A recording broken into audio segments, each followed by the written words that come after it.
Welcome into the Fantasy Sanctuary for another Best Ball show, joined by Mike Leone of Established a Run.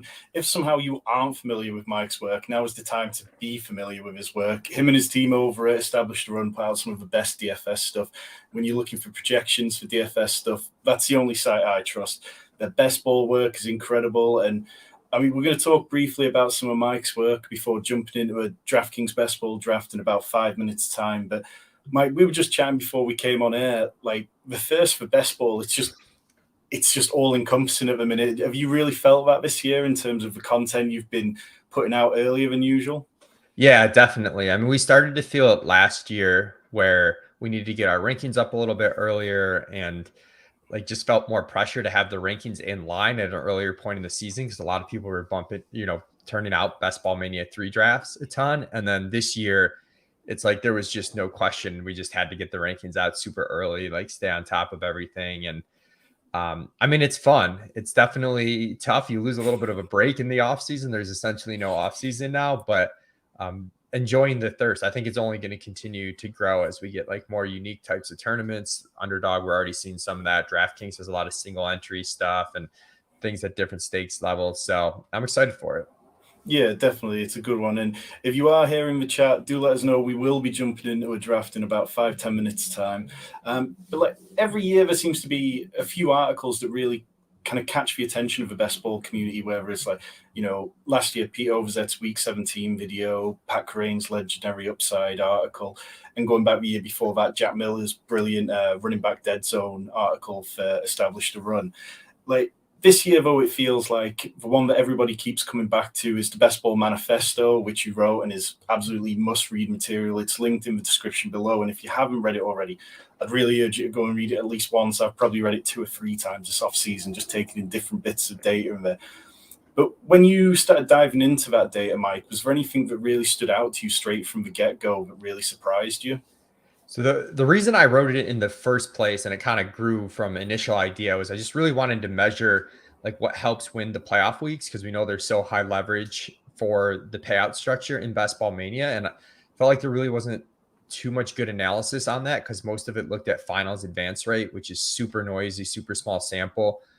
So that's the reason why I wrote it in the first place and then kind of went down rabbit hole after rabbit hole and expanded it to different topics, but definitely the importance of stacking stuck out. I mean, we kind of knew it was important, but it definitely bared out in the data that it helps you reach the weekly upside that you need to win the playoff weeks 15, 16, 17, those types of formats.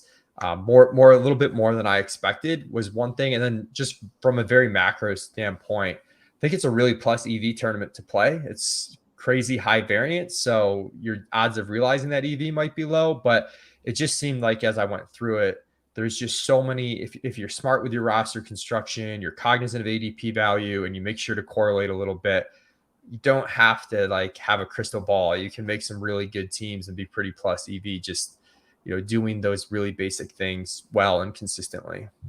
Yeah, I think that's something that players who perhaps are kind of newer to best ball sometimes feel the pressure with their picks a bit more, but it's like if you can stick to structure and scoop up ADP value and backdoor your way into some stacks if you're feeling shut out of other ones, 9 times out of 10 you come away from the draft feeling like you've got quite a nice team. Your manifesto, it found that like more often teams that have their quarterbacks stacked, they typically did better. Teams with 2 quarterbacks in particular that kind of stuck out. But is there a level where you'd say that the stacks aren't worth it? So, like, if you're later on in a draft, are you shoehorning in likes of Ryan Tannehill with Kyle Phillips and players like that, or do you sometimes feel like it needs to happen organically more than that?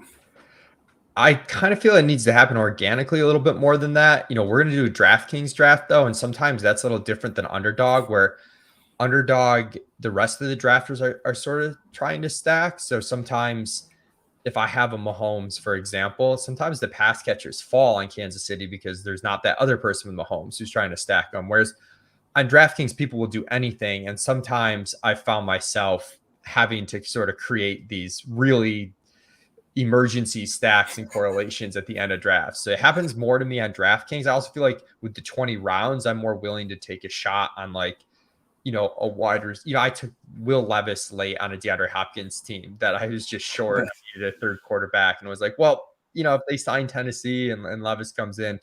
So I get more creative on DraftKings than Underdog for sure. I'm usually try to be cognizant about it enough throughout the draft that I don't get too stuck. But, as you said, 9 out of 10 times you feel good, but there's always 1 out of 10 times where, especially the way I draft, where I do push the ADP value and I try and be flexible and make it all work. Once in a while, it just goes poorly.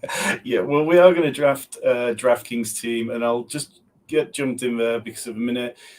They are filling up quite fast, but there's always the 2 minutes to kind of sit and wait on it.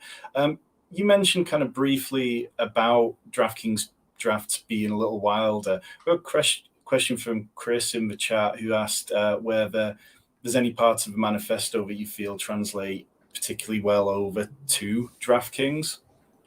I think the stacking, translate. I think most of it translates pretty well to DraftKings. Honestly, the one adjustment I make on DraftKings is I know I'm more likely to get some really good ADP values and build some super teams. As a result of knowing that over the course of the draft, I am a bit more willing to reach on a stack earlier than I am on Underdog, just because people will snipe. They'll I was talking to Drew Dinkmeyer and he's like, these teams keep taking unstacked Burrow ahead of me when I have Chase and Higgins. And so I'm a little bit more proactive about taking the quarterback, I guess, just in line with the market, even if I don't agree with the market's ADP value. So that's one of the biggest difference for me on DraftKings. But otherwise, I mean, it's a super large field tournament. The playoff weeks are somewhat similar. I do like that it's a little bit flatter in week 17 than on Underdog, but still ultimately, you're playing for first place. So I think most of this stuff still pertains to DraftKings. Some of the roster construction stuff's a little different because you've got the extra 2 rounds. And I sometimes have a tough time knowing what to do because I feel like I'm set. I'm so used to the 18-round drafts that I'm like, I don't really know which way to go. So definitely more like 4 tight end drafts I do on DraftKings and more 3 quarterback drafts, things like that.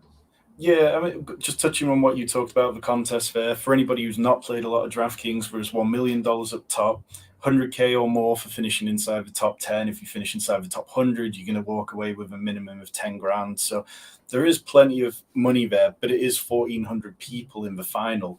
One of the things you touched on in the manifesto was that week 17 game stacking could increase your chance of winning by, I think, up to about 50% in a 470-person field.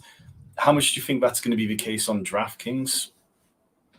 Yeah, I think that would translate pretty well over to DraftKings. What's the size field, about double the Underdog size field? 1.2 million altogether, so yeah, about double. And then the finals, I think. The finals double. 1,400 compared to 470. Okay, so it's about triple. I mean, I think the stacking is going to be pretty important on DraftKings as well. I always like to make the delineation. It's not like you are dead if you're not fully stacked or game stacked or don't have a bring back. I think sometimes people interpret wrong and think they're just totally stone dead. I know I pick on Davis Maddock a little bit, but he's kind of crazy with how am I going to win with a Cousins Addison stack in week 17 if I don't have Jefferson? It's random things do happen, but you just want to increase your odds with the correlation.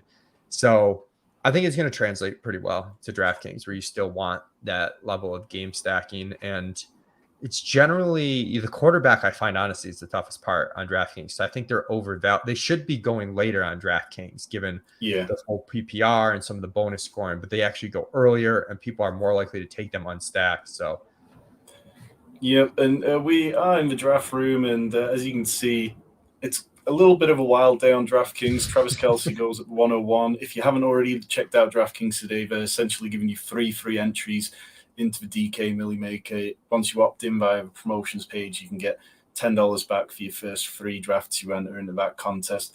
We are 1 pick away, and it's Austin Eckler, Stephon Diggs, AJ Brown, Bijan Robinson. Mike, anyone you want to go with here? I've got Eckler as a little tier ahead of these guys. I think he could be the RB1 overall. Really excited about the Chargers offense. And I do think on DraftKings too, they're not as wide receiver hungry. So it's a little easier to make these hero RB teams work and still be strong. So I'm glad you do that, because I wanted to touch on this. So Eckler was a player I was struggling on because earlier on in the offseason, it was easy to kind of look at his stats and go, okay, he's had like 17 touchdowns in back-to-back seasons. Last year, he had so many checkdowns from Justin Herbert because he was injured and the wide receivers were unhealthy. But you and Ben Gretchen, your projection series you've just done, which is fantastic, going division by division, talking about all the different projections you have on each player and really talking them out. You guys kind of talked about how even in your worst case scenarios for Austin Eckler, you still felt he had RB1 upside. Was that something that surprised you when you got into the numbers, or were you just kind of high on him from the get-go? A little bit surprised me for the reasons you said. It seems like a guy who's probably going to regress in terms of catches and touchdowns. I know Corain and I struggled even last year when we did the legendary running back upside podcast on Establish the Edge. Ultimately, though, like this offense, I think we're just really bullish on in terms of pace, pass volume, scoring upside. If Justin Herbert can just be more efficient than he was last year, you might lose some of the pure volume for Eckler, but I still think he's going to score a ton of touchdowns, just the way this team operates. They're also like, it's a tiny thing, but they're really aggressive in terms of going for it on fourth down and more likely to go for the touchdown than settle for a field goal. So I feel pretty comfortable. And we're at the point now where even CMC's workload isn't as crazy as it was in the past. It's almost like an Eckler type workload for him.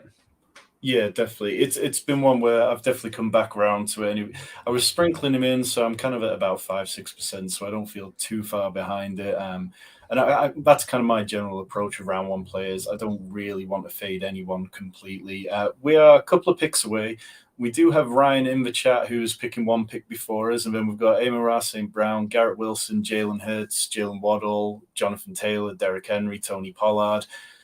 Are you leaning towards wide receiver here or running back? Probably wide receiver here, especially with having started with one. I mean, Amon-Ra would have been great. I don't know what your preference is. I mean, Garrett Wilson and Waddle are both good options. We're a little bit against the market having Waddle ahead of Garrett Wilson, but I think either is really a pretty strong option here. Well, let's go with Jalen Waddle. I'm a bit higher on Jalen Waddle myself, so I'm happy to do that. Yeah, I think Garrett Wilson, my main concern is just Aaron Rodgers and the rate of play and stuff, how he goes there. I think he's definitely going to score plenty of touchdowns this year and have a good season, but I just think how Waddle can get there is probably something which I'm slightly higher on at the minute. In general, this draft so far hasn't been too crazy. Nick Chubb going at the 111 is probably up there, along with Travis Kelce going at the 101. How do you find, do you do a lot of these drafts at the $10 level, or are you typically going into the higher stakes? I know when it comes to DFS, you're more of a higher stakes player. Most of my DK drafts have been in this $10 tournament thus far. They fill right away is a big advantage to doing them.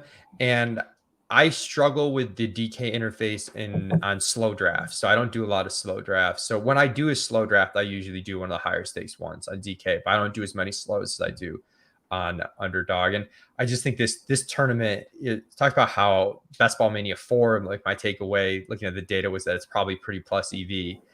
This tournament, obviously lower dollars, so your EV in terms of total dollars might be less than Underdog, but percentage wise, it's got to be so high just because you got so many more casuals drafting over on Draftkings. Your advance rates probably should be pretty good, and you're going to have some, once you get into the playoffs, it might be overrated how good you feel about your teams because there's going to be so many people in all the leagues that feel great about their teams. But I do think you should be able to advance just like a really high amount of teams on DraftKings. I think that's kind of something I've found in the past, like entering these contests just by adhering to mindful structures, hero RB, zero RB, dual RB.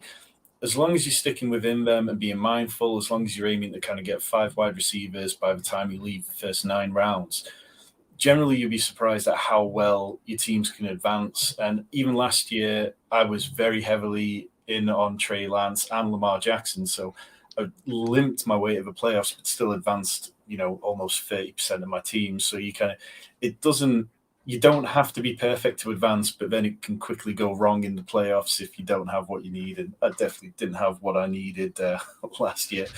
So that team that has gone Travis Kelce, then gets Mahomes back, and then has gone on the auto draft. So I guess they set a queue beforehand.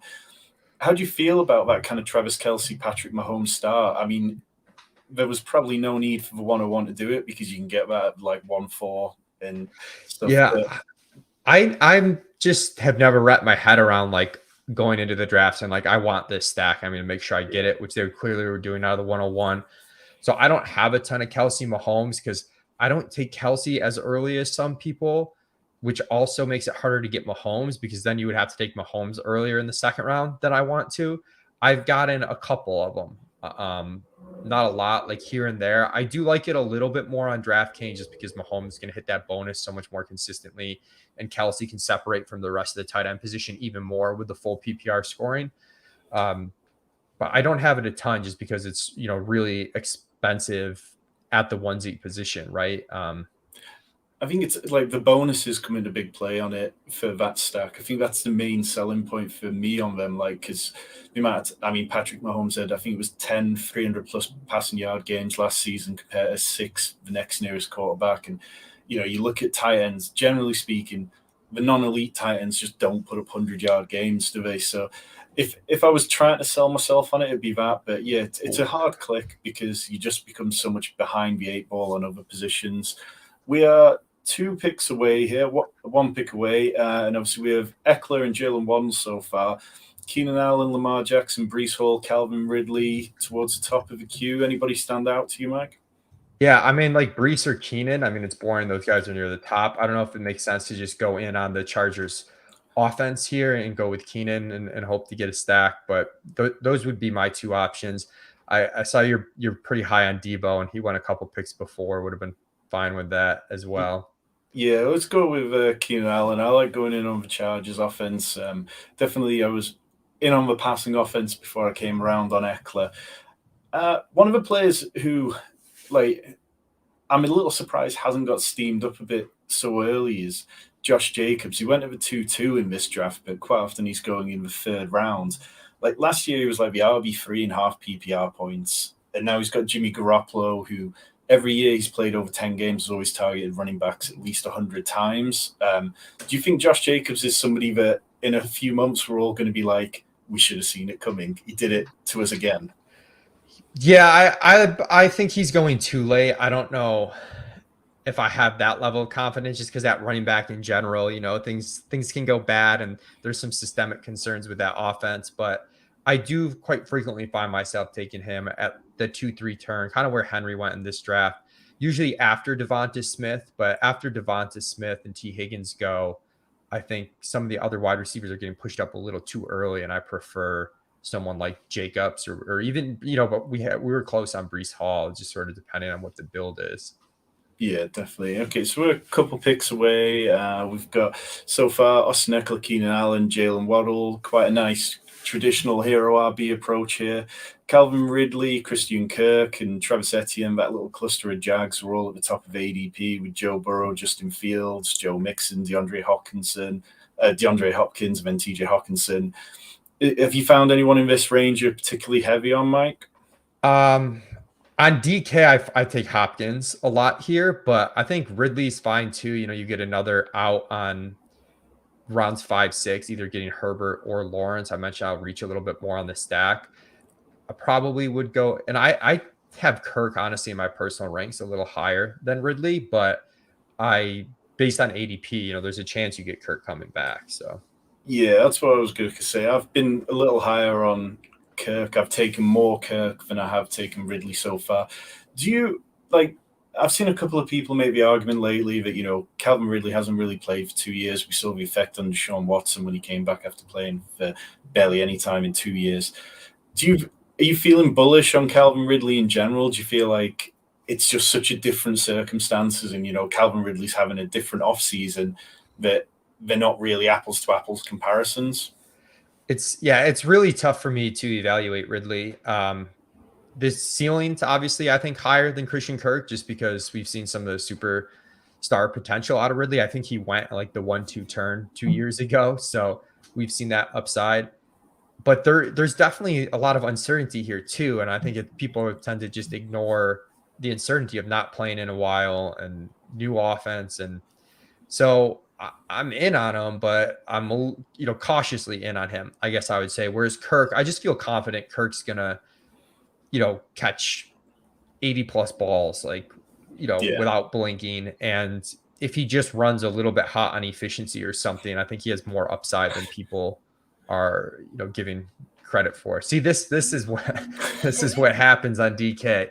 The Burrow Herbert at the turn, and that's where I will reach more than usual, but I didn't want to take, I think it would have been too much to take Herbert in the 4th there, but yeah, I mean, that draft of 101 with Kelsey, Mahomes, Derrick Henry, Joe Burrow, Justin Herbert.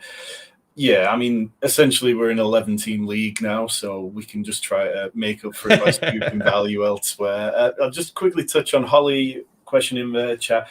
Doesn't the DK bonus for quarterbacks make it easier to take multiple mid-tier QBs later than the elite ones? So, yeah, I mean, there is a 300-yard bonus for them, but like last year, you look back, Mahomes had 10 games of 300-plus passing yards. Right.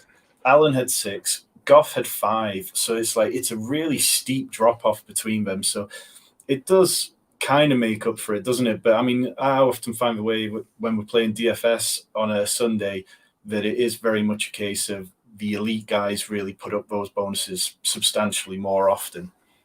Yeah, I think so too. There's the idea that just due to quantity, you're more likely to hit that bonus. I don't know if that's necessarily true. I haven't actually tested that, but my inclination would be that, the bonuses would still actually favor the elite quality teams as opposed to the opposite. Yeah, so we are 1 pick away with Aaron Jones, Alexander Mattison, Brandon Ayuk, Cam Akers, Trevor Lawrence, which would give us that stack with Calvin Ridley if we wanted it. Do you think we take the stack here, Mike? I might this we're on Underdog, I'd probably press it, but I think here, just again, confidence in knowing I'm going to get a receiver the next round that I probably wouldn't get in round 6 on FanDuel. I'd take this stack. Having Waddle gives me a little bit of there's a backdoor out, but I think I'd just lock it in at this point. Yeah, I'm quite comfortable with that. So through 5 rounds, we have Austin Eckler, Jalen Waddle, Keenan Allen, Calvin Ridley, Trevor Lawrence. Is Trevor Lawrence in that kind of tier where you'd be comfortable doing a 2 quarterback build, or do you feel like he's below the Justin Herbert, kind of Justin Fields line where you can get away with 2 more often? I think if you're taking a quarterback in the first 6 rounds, you should be comfortable taking them in a 2 quarterback build. Is my general take. So yeah, I'm comfortable with taking him in a 2 quarterback build. I don't mind it being a good second quarterback. It's sometimes if I get Mahomes, I'll make it a really I might drop down all the way to Kenny Pickett, but I think Tua is still in play for us, for example, with the Waddle stuff. But yeah, I'm probably stopping at 2 unless I just really miss out on the mid tier. And then if I do drop down to a Pickett type, maybe I'll take another one later as well. Do you find because obviously you draft on Underdog as well as over here and then as well as on FFPC, do you find that you're ever kind of leaning into that Underdog mindset of 2 quarterbacks more often and having to tell yourself it's okay to take a third in these 20-round drafts? Sometimes, again, a lot of times that once I get through round 18, I'm pretty comfortable with where I'm at. And then I'm like, oh, what do I do? So I try to think about it earlier too, just understanding I'm going to have, I don't have to take that 3rd quarterback late, just understanding I can take an extra wide receiver lottery ticket later. So we are 1 pick away. Deontay Johnson goes off the board just before it gets to us. It's J.K. Dobbins, Tyler Lockett, Miles Sanders, Dallas Goedert, Kadarius Toney, Dameon Pierce, Michael Pittman, Mike Evans. Anybody kind of stand out to you? I mean, I think I'd go with the week 17 correlation here with Dobbins. We've been running where a lot of times the top of the ADP has lined up pretty well for us. So yeah, what are you thinking?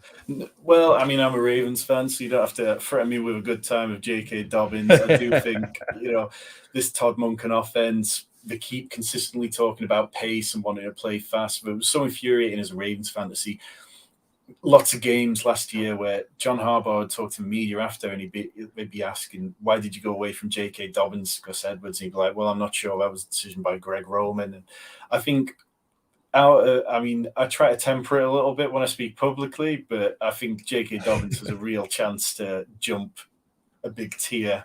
Yeah, I think he was highest on our ranks at that point too, as well, just on the ETR ranks. Yeah. The other thing that's nice, I mean, you've got the spike week overlay, which helps a lot because I think sometimes weeks 15 and 16 get undervalued as far as correlation, but we do get Dobbins coming back on Jacksonville in week 15 as well. So it's double Yeah, correlation for definitely. us. So I've kind of, it's definitely, shout out to Spike Week for this tool, because it's definitely changed how much I draft on desktop compared to mobile now.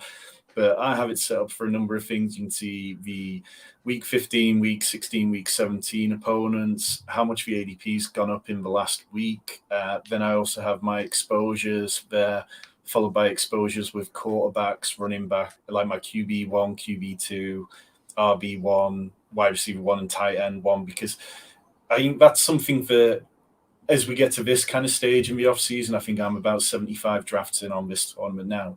It's kind of prioritizing, looking to make sure that all my builds aren't the same. Do you find that particularly around the turns you end up with a lot of teams that feel similar?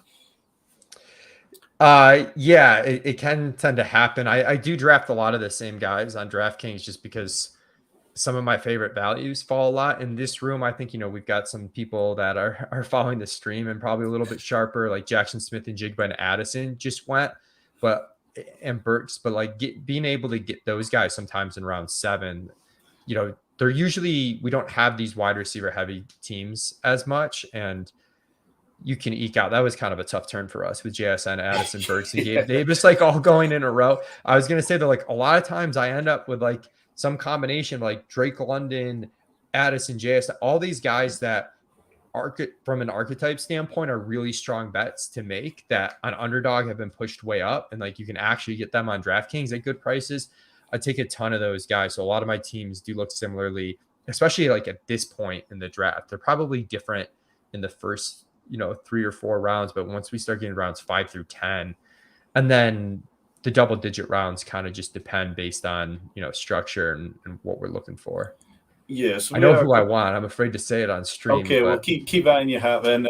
If you are here for the first time of day and checking us out because Mike is on the stream, thank you. We truly appreciate it. Hit the subscribe button whilst we're here, because we have weekly best ball streams. We have John Daigle coming on next week, Justin Herzig the week after. Loads more stuff coming down the pipeline. We've got loads of Dynasty content being pushed out by Rich. We've got redraft stuff chock full coming down the pipeline. Hit the subscribe button. We are one pick away. So, Mike, I'm not going to ask you until we're okay. That's just, I'm not trying to be boring, just taking the top guy on the ADP board, but I was hoping for Kyle Pitts from the second we took Dobbins last round. I'm absolutely fine with that. It just feels like we are still getting the discount on Kyle Pitts that, people just aren't taking into consideration the fact that when he's played, he's actually been good. Marcus Mariota was terrible at targeting him. And yeah, we can definitely survive the fact that we've not had to take a wide receiver there. Just going back to Jackson Smith and Jigba, he's one where like I can't stop clicking him, because over on Underdog, he goes, I think it's like 63rd pick overall, wide receiver 32. But on DraftKings, he's going at like normally pick 75 and he's wide receiver 36. But this is the format which feels like it's going to benefit him as a volume hog. Is he somebody that you keep clicking over here? Yeah, absolutely. And I've started taking him more on Underdog too as the ADP's fallen, because for a while it was more like somewhere in the 50s. So 100%. Him and Addison, I've been clicking a ton in recent drafts. I was hoping we'd maybe get Tua coming back and just be done with quarterback for that stack, but he goes unstacked to the RB heavy team. Classic. I'd say we're probably looking at wide receiver here just to build that out a little bit more. I think that, it's something that kind of Pete and Sean Siegel talk about at times. Even when you're in a wide receiver heavy room, you can only fight against it for so long before ultimately you just do yourself more harm than good, really. So we're one pick away. Brandon Cooks is the top wide receiver who goes, of course. Cortland Sutton, Michael Thomas, Odell Beckham, Zay Flowers, Rashad Bateman. Yeah. So this is a tough one. I mean, one of the Baltimore receivers or Sutton is fine. Like we get correlation. Those are probably near the top anyway. Let's say we could take Sutton and then see which Ravens receiver comes back around. Yeah, I think that makes a ton of sense. Like we got 3 cracks at the Ravens wide receivers. The Ravens receiver one, it's kind of interesting because like Rashad Bateman, like over on Underdog, he's been the wide receiver 1 for the Ravens over there. But over on here, he just doesn't seem to be jumping ahead of Odell. Like Odell Beckham's still going as the wide receiver 1 here. And then I think there's a difference of about 2 full rounds between Underdog, where Odell Beckham is going, and then over on DraftKings. It just seems a bit like the market on DraftKings isn't pushing receivers up in the same way it does on Underdog. Players seem to be very static at the minute. I don't know if that's something you felt like, just not reacting to the news. Yeah, I'm not really sure what to do with the Baltimore wide receivers, to be honest. Like, I'm mostly on an Odell fade, I guess, there. Just kind of leaning into the younger players. But as a Ravens fan, how are you feeling about Bateman and his health coming back? I'm definitely in on Bateman. I think when that first news about the cortisone injection came out, it sounded a bit worrying, but then it turns out the metal screws have been taken out of his foot, and apparently that's what can lead to more issues. So I have been taking plenty, expecting him to jump up in ADP, but it certainly hasn't happened yet. Beckham, yeah, generally not clicking an awful lot of him. I think, he could end up being used like he was with the Rams. Team at the turn takes Daniel Jones for their 4th quarterback behind Mahomes, Burrow, and Herbert. So, yeah, that's a frustrating one for anyone trying to build out stacks, definitely. But in general, yeah, I think I've got some exposure to Bateman. I've some to Flowers, particularly on. I mean, that Miami-Baltimore game, if it goes anything like the Week 2 one did last year. The last time I won at DFS. Miami-Baltimore. That was, it was a good day for me as well, as someone who played a lot of Ravens. Shout out to Olaf. Appreciate you being here, checking us out. We are a couple of picks away. So far, we have 1 quarterback, 2 running backs, 4 wide receivers, and 1 tight end.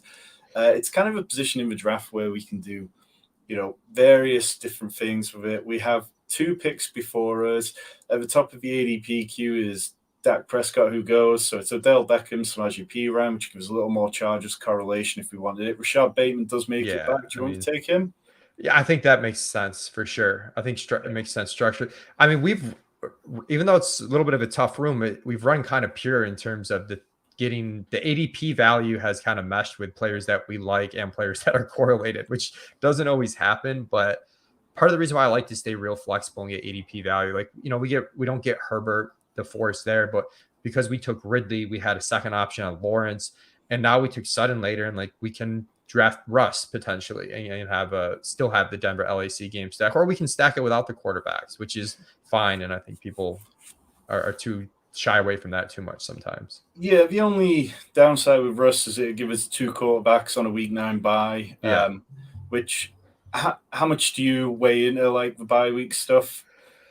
I definitely weigh. This is where on DraftKings having the extra 2 rounds, I'm a little more open to it, where it might be a unique pairing and I can take a 3rd quarterback like a Mac Jones late with, I take a lot of like Gesicki and Hunter Henry, because I also take more tight ends on DraftKings, and then we can be covered there. So on Underdog, I'd probably eliminate Russ, just because I would really only want this to be a 2 quarterback team. Or if it was a 3 quarterback team, I'd want it to probably be even later than Russ. But on DraftKings, just knowing how you can manipulate the board ahead of time, it's like, okay, I'll just take some tight ends that are actually starters in rounds 19 and 20. And like we can take a 3rd QB in round, 17 or something.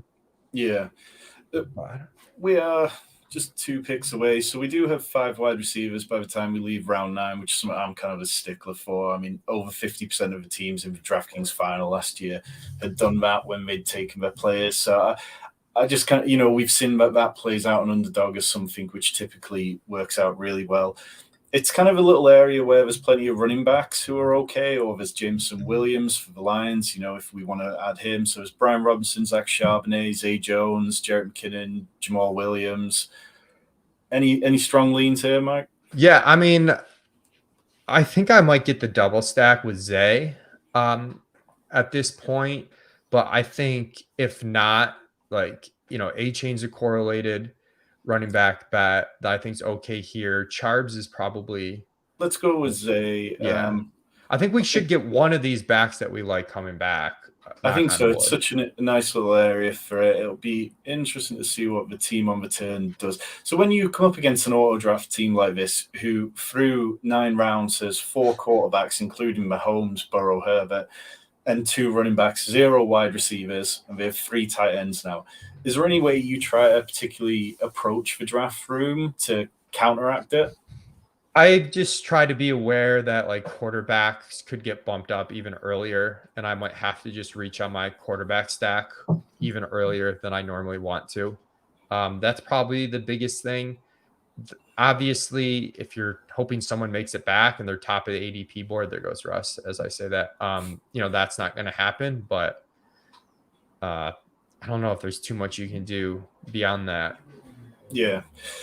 So and that's where too, like, I don't know what you would have done if maybe we should have just locked in Russ there. Like, it felt early given we didn't really need it, but I mean, we can make something else work backdoor. Yeah, I think there's enough players that I'm kind of all right with. We've kind of banked a lot of money on Trevor Lawrence, taking him in the 5th round to really want him to be our starting quarterback more often than not. So I think there's enough guys in this kind of round 13 to 16 range where you can suddenly put a stack together that's kind of all right. But yeah, so Ryan in the chat saying it's 11-team competition. Yeah. He was waiting on Russ too. Yeah, it's definitely tricky. I mean, in terms of teams who did manage to get a stack, you can see Deft Angel, who's in the chat, managed to get a nice Vikings stack with Justin Jefferson, Hawkinson, Jordan Addison, Kirk Cousins. That feels like one which I would have been sweating on working out with this room. The Russell Wilson pick does go unstacked to a team with Josh Allen, who had Gabe Davis. Are you higher than usual on your Bills team? I think it's like a good bounce back spot for Gabe Davis, but he's not going that like such a discount that I have like a ton of him. But I do like him in general. I think the ankle injury doesn't seem to get taken into account enough last year for what he was dealing with. Yeah. We are 2 picks away. Jameson Williams fallen 15 spots past ADP. Jamal Williams fallen 10 spots past ADP. Then Rashad Penny, who has dropped a little bit over the last few weeks on DraftKings. Do you want to take one of those running backs or go with some of the more value picks? Yeah, I mean, this is the type of spot where like I don't usually take Jameson Williams. He could make sense, but I'm fine with like Elijah Mitchell or Rashad Penny too. I think I have those guys a little bit ahead of Jamal Williams. So which one would you want to go for? I'll let you choose this one, Penny or Mitchell. I guess I'd go Penny here and hope Mitchell makes it back. Cool. I like that. Just kind of gamble a little bit more. But I rarely take Jameson Williams. If I'm going to, like this guy who does golf, should definitely take him here. It's going to be around past ADP. It's also going to be on a team where I'm covered at wide receiver the first half of the season, which we're covered. Golf guy gets his Jameson stack. He's probably going to be pretty happy with that. Yeah, I know Ryan's in the chat. Let us know what you were thinking, Ryan, if you're pleased with that. In terms of the Alvin Kamara situation, we saw yesterday that he's going to enter a plea agreement or whatever, and the general feeling seems to be that now he's going to get suspended for less games than initially thought. People thought it could be as many as 8, and now people are talking about possibly as low as 4. Are you approaching the Saints running backs dramatically differently in the last 24 hours to how you were before that? I wouldn't say dramatically differently. If it's 4 instead of 6, I don't know if that's like that massive in best ball. And 4 was always in the range of outcomes. And it seems like maybe he avoided like a really long suspension, but he also like there's the no suspension potential is like totally off the table too. So I don't know if the news really changed things all that much. Yeah, I think it's kind of worth remembering that Taysom Hill seemed to be the goal line back last year. Jamal Williams, we just paid him good money after scoring like a ridiculous amount of touchdowns inside the 10-yard line. Finished the year with 17 touchdowns and over 1,000 yards. So I kind of struggle with Kamara. Before I was taking him when he fell past ADP, but now I imagine he's probably going to get steamed up around or so. We are 2 picks away with a 1-3-6-1 build at the minute, with pure kind of hero RB start. This spot in the draft feels like, you can go in a number of directions. There's okay running backs with Elijah Mitchell, Jalen Warren. It's wide receivers like Michael Gallup and KJ Osborne, Rondale Moore, who I've all been clicking. Tyler Higbee as well. Anyone here who you take a lot of, Mike? Do you want to take Elijah Mitchell? We talked about him possibly coming back. I mean, I'm pretty torn between Rondale and Elijah Mitchell. Structurally, Elijah might make a little more sense for us. I think Rondell might be a little bit better of a value and keeps like a Kyler backdoor stack open. So I could go either way, whatever you think's best, Tom. Let's go with Rondale. I like what you were talking about there. Normally, I would have lent towards running back there, and we have Penny too, right? Like, yeah, we do have Penny, so it gives us that kind of correlation. So I've probably taken a little more Kyler Murray than I should have. Just looking, and Kyler Murray is, of course, off the board the previous round. Oh, God, I just I have these assumptions that I shouldn't make on Draftkings. So I'm making here.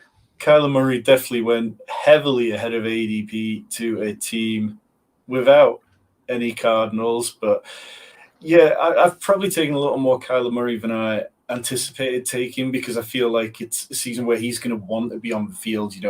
As much as the team might not want to rush him back, Murray's possibly playing for his job in some regards and needs to learn this new offense. So I'm kind of hopeful that by the end of the season he'd be on the field when it really counts for us looking towards the playoffs. And I think you can build around him okay, but I think maybe I should possibly start taking a few more 2 QB teams with him and just risking it a little bit more. And thank you to Zach in the chat who mentioned with Kyler again. I did not see that. Yeah, I took Kyler recently on a couple of 2 QB teams with like an elite QB with like a later bye week. But usually I do also have him on 3 QB teams. So Michael Gallup goes at the turn to the team on auto draft as a wide receiver 3. Last year he was a top 100 pick for a decent chunk of the offseason before reports kind of pushed it back down, but he wasn't quite as ready as we might have hoped. This year he's going typically about 40 to 50 spots later than he was last year at times. Is he somebody that you guys are high on at ETR? We're like somewhat neutral. I think if you need a receiver at that point in the draft, we have him like a little bit above ADP and he's fine. A little concerned that maybe the skills that we thought were there just aren't there. But at the same time, I know when Gretchen and I did our podcast, it just seemed clear that he's probably going to have to, probably going to run a ton of routes. This team's got, 3 not high-end receivers, but 3 obvious receivers in terms of their starting lineup in Brandon Cooks, CeeDee Lamb, and Michael Gallup, and then like almost nothing. There's just no depth on this team. So I think he's going to run enough routes with a good enough quarterback to be fine. I don't think he's going to have like a huge breakout. Yeah, so we are a couple of picks away. In terms of quarterbacks, if we did want a second one, we could take Bryce Young and maybe look at adding some of the later Panthers pass catchers onto there. It's Kenny Pickett, Brock Purdy before it gets a bit further ahead of ADP. Do you want to go down quarterback route, or is there any of these kind of top options that stand I think out? I might go take maybe a stab on like Mostert at running back, or just go, or Kendre, I think's fine. I think I might take another like running back here, and I kind of like having Ritter as a backdoor guy. Let's take Mostert. I'm getting a little too high on Kendre Miller. I had Pete Overzet on the show a few weeks ago, talked about Kendre Miller being one of his big off-season targets, and he had lots of exposure to him. And ever since, I seem to have been kind of clicking on him a little too happily at times. My thought was, I like the Bryce Young backdoor, but I kind of want quarterbacks in different games in week 17 if I can help it, where if Jacksonville, Carolina goes off, we're probably using Lawrence's score. And if it doesn't go off, they probably both had bad scores. So I almost like 2 bets on 2 separate games. Yeah, very much. Sean in the chat asking, how do you guys get ownership shown in Draft Room on Underdog and DK? This is the Spike Week add-on overlay. You can check out their website for the details about that. It's definitely very handy. I know there's a couple of other overlays out there that really help, and particularly when you're drafting on a stream like this and you lose track of certain things, it's definitely made my life easier. Big fan of some of their tools that Spike Week are pushing out there. We are 3 picks away. We have so far, let me just go back to the draft board, Austin Eckler, Jalen Waddle, Keenan Allen, Calvin Ridley, Trevor Lawrence, J.K. Dobbins, Kyle Pitts, Cortland Sutton, Rashad Bateman, Zay Jones, Rashad Penny, Rondale Moore, and Raheem Mostert. So after that kind of Rondale Moore, Kyler Murray mix-up, I feel pretty good about this team, Mike. It feels all right. I was just going to ask if Chark went, and then he just went. That would have been a good bring back. I don't know at what point you want to just lock in like Ritter just to get the correlate. I mean, it's early. I might hold off and still have like Mac Jones as like a backdoor stack with the tight end. We could go. So, in terms of players ahead, we've got Gainwell, Singletary, Van Jefferson, Marcus Valdez-Scantling, Rashee Rice, Juwan Johnson. We do need a second tight end at some point. Anyone there? We've got 8 I mean, I like seconds. MVS. I think he's a good value here. I think so. Like, I think the hate's gone a little too far on him, and we know he's going to run a lot of routes. Char, you mentioned like you guys at ETR looking at your rankings. You're about 3 rounds ahead of ADP on him on DraftKings.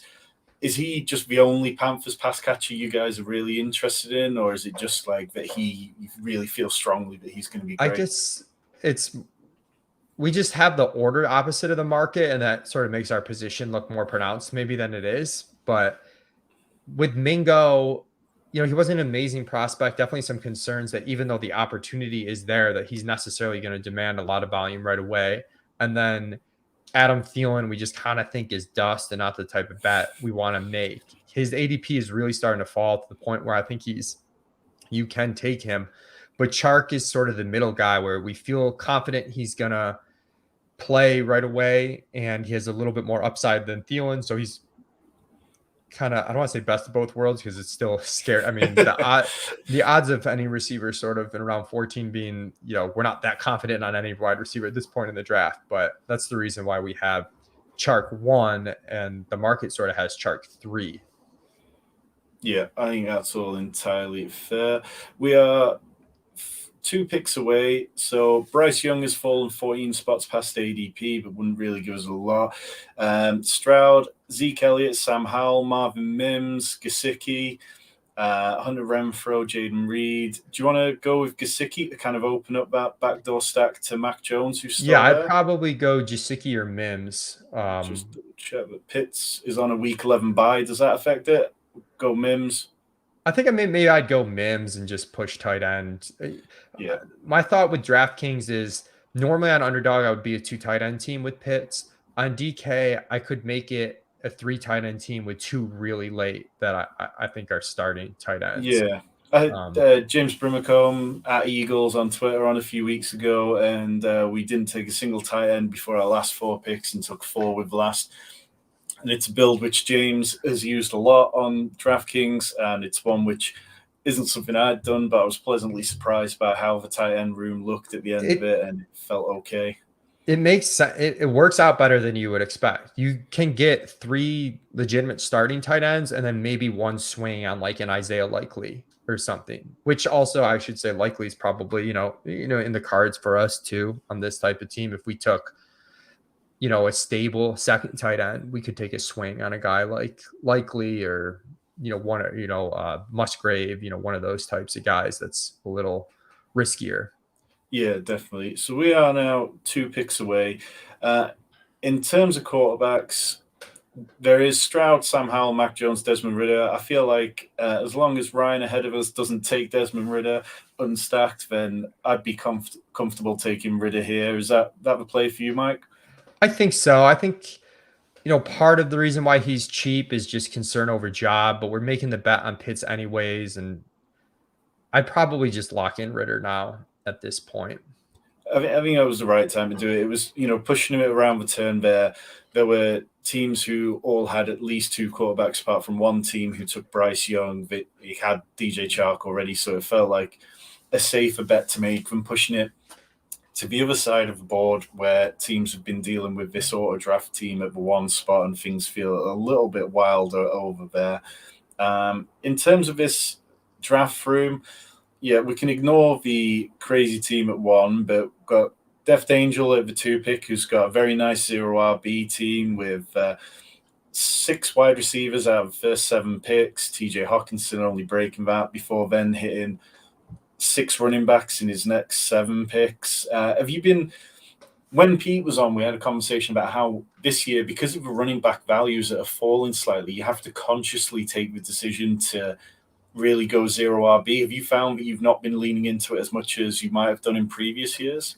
I haven't leaned into zero RB as much, but a lot of that is because I think there's usually a really good running back value in round 3 or something early in the draft. So it becomes more of a hero RB build or dual RB to start. I have some zero RB teams, especially you mentioned like similar teams when you're at the turn. If I'm at the 12 spot, a lot of times I'm starting wide receiver, and then at 3-4, the round 3 running back values I like are gone. I'm going wide receiver again. So that's a spot where I end up a little bit more zero RB. Yeah, definitely. And then at that pick, Deft Angel takes Gesicki and Jones for that nice little New England, everyone's favorite late stack. So far, we do have, in terms of teams, we've got Lawrence double stack with Calvin Ridley and Zay Jones. We've got those Chargers pairing of Eckler and Keenan Allen. We do have Kyle Pitts stacked with Desmond Ridder, which again feels quite nice. In terms of week 17 stuff, we've got Eckler, Allen, Sutton, Mims playing in one game, Dobbins, Mostert, Waddle, Bateman. We are back up now on the clock. Did Hurst go? I might go. Is the Hurst bye week? Yeah, I think I might go Hurst just to give us something coming back on the Jacksonville. You also get Atlanta, Carolina playing in the playoffs. He's been a very easy click for me, Hayden Hurst, this year. I think, he's not, by now we kind of know what he is, but equally the Bengals targeted tight end at the lowest rate of any team in the league last year. So I feel like there's definitely a path where he could be slightly more productive this year than last year. And we're getting, I guess, like 5-6 round discount on where he was going last year. Yeah, I mean, he's one of 5 or 6 tight ends that I just think are totally fine at the end of drafts, which is why the 4 tight Conklin's another one, Gesicki, Hunter Henry, Dawson Knox has started to go back a little bit earlier now, but there's just enough startable tight ends that, like, do I think he's going to have a huge breakout season? No, but he could catch a handful of touchdowns. He's going to be out there, and tight ends so volatile anyways that saving more premium picks at the middle of the draft, makes sense to me. Yeah, definitely. So we are a few picks away, and then I'll come back to a couple of questions in the chat. I will get to them in a few minutes. We have a 2-4-9-2 build, kind of comfortable with up to 10 wide receivers really on DraftKings. But with our hero RB start, do we want to be taking some more shots at running back here, Mike, do you think? Yeah, we probably should be taking some more shots at RB.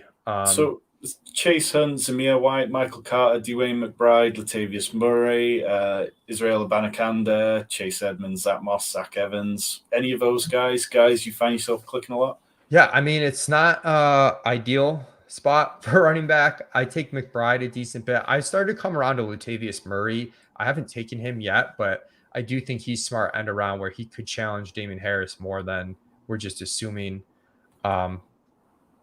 Let's take Latavius Murray. I've kind of made quite a big position on Damien Harris, and I'm trying to back off that slightly. All right. And then McBride I take just because I don't think the running backs in front of him are necessarily like that good, where just it's about an offense, and there might be more ambiguity there than it seems like on paper.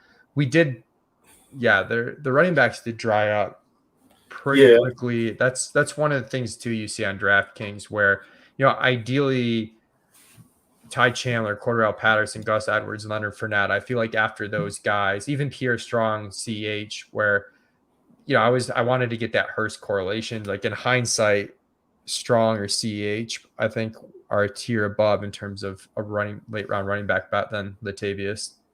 Yeah. So just looking through these other teams, we've got a question in the chat asking us which do we feel is the strongest kind of competition for us. I mean, I love a zero RB team, so I feel this team at pick 2 with Jefferson, Higgins, Devonta Smith, DeAndre Hopkins, TJ Hawkinson, Jordan Addison, Traylon Burks, and Kirk Cousins is very nicely built. Team at 103, Chase Olave is nice. They backdoored their way into the Gabe Davis stack with Josh Allen. I like that. Etienne Walker feels nice. I know Walker's somebody you guys are in on. And then we got Russ with Greg Dulcich, which is very nice as well. So I think that's a really nice team. I think, there's several teams that really stand out. Getting Christian McCaffrey at the 105, quite often gives some nice builds. So this team with McCaffrey, Hurts, Debo Samuel, McLaurin, Kittle. I think I'd feel a little bit better if there was any form of stack on the Hurts, if we were able to get Goddard, but Goddard, they took Kittle ahead of Goddard. So that's fine. I think the team one pick before us is one which I quite like. They took Diggs, Garrett Wilson, DK Metcalf, and then went 3 running backs in an area of the draft, which last year I probably wouldn't have, with Joe Mixon, Alexander Mattison, Damian Pierce. But they feel like guys who might jump a bit next year. Anything standing out to yourself, Mike? Yeah, no, I mean, those teams 2 and 3 to me, I think are probably my favorites. I like how team 3 was pretty flexible in terms of, they knew, no, I've done this on DK too, where I know quarterback sometimes a problem for me. So take Allen and make it work sort of thing. And they still get like some other nice wide receivers and JSN and Flowers as bets around that. I think ETN and Walker is like an amazing 4-5 turn, like dual RB team without having to invest a ton in RBs. I like that team a lot. Yeah, I think anytime you're starting to get sort of mid-third round Josh Allen, that's a bet I'd be happy to make at this point. We have a 2-5-9-2 build, obviously, just for 2 quarterbacks. There's nothing really standing out in terms of other quarterbacks there. Sam Howell, Jimmy Garoppolo, Baker Mayfield, Ryan Tannehill. I don't know if you'd like to take any of them and shore up that position or just stay with a 2 QB build here. I think I'd roll the dice with 2 QBs, just the way it worked out. Just there's no one really stackable or anything. So I think like a running back bet makes sense, or another tight. We got 2 more picks. Yeah, I might just take Chase Brown and just take highest ADP at this point, since they're all like. That's it. I mean, he's fallen 30 picks past ADP, gives us a little week 17 correlation. It's not hard to tell yourself a story where Joe Mixon is out of favor with the Bengals in week 17 if things have gone wrong, and perhaps Chase Brown gets a little more play, or perhaps we're just looking to ease off Mixon before getting into the playoffs. So we do have one more pick. We've got a question from Zach in the chat. In your manifesto, you talked about getting a higher wide receiver running back ratio. Have you thought about using extra rounds to boost that ratio instead of a third quarterback tight end? So when I was talking about that, I was talking about in terms of draft capital spent. And honestly, the draft capital of a really late wide receiver is almost zero. So I don't know if that gets you what you want. I think if anything, I'd rather increase that ratio by taking like higher quality wide receiver in the middle rounds and backdooring again, like some of these starting tight ends at the very end who like we know are going to be on the field versus these wide receivers that are real dart throws. I think you'd actually increase your ratio higher than taking, even if you have one less total wide receiver on your roster. Yeah, so we a couple of picks away. We've got 2-6-9-2 build. We do have Kyle Pitts and Hayden Hurst at tight end. Do you want to go with tight end in this last bit? There's players like Luke Musgrave, Jake Ferguson, Zach Ertz, Jelani Woods. Yeah, I think I'd swing at tight end. I don't know if you have favorites here. I mean, I like Musgrave and Henry, but Musgrave's more, I think, makes more sense structurally for our team where like we're covered and we want to just swing on upside. Yeah, I think Musgrave and Henry were the 2 I'm kind of looking at. I mean, Henry has Kansas City, Denver, Buffalo correlation the whole way through the playoffs, which is kind of nice. And then Musgrave does go. So do you want to lock in Henry then? Yeah, I mean, I think it's same bye week as Pitts, but same bye week as Pitts. We've already got the other one. I think I'd go Henry. Like we have Henry pretty undervalued by our ranks, and as you mentioned, like we have some mini correlations all across. So yeah, so that does give us a 2-6-9-3 build, which was the second most common out of all the DraftKings finalist builds last year. I think the most common was a 3-6-8-3 build, but 2-6-9-3 kind of feels all right. I think I'm comfortable with that with Trevor Lawrence. To recap, our team is Austin Eckler, Jalen Waddle, Keenan Allen, Calvin Ridley, Trevor Lawrence, J.K. Dobbins, Kyle Pitts, Cortland Sutton, Rashad Bateman, Zay Jones, Rashad Penny, Rondale Moore, Raheem Mostert, Marcus Valdes-Scantling, Marvin Mims, Desmond Ridder, Hayden Hurst, Latavius Murray, Chase Brown, and Hunter Henry. Feels like a good team to me. Any kind of points in the draft that you wish had gone differently, Mike?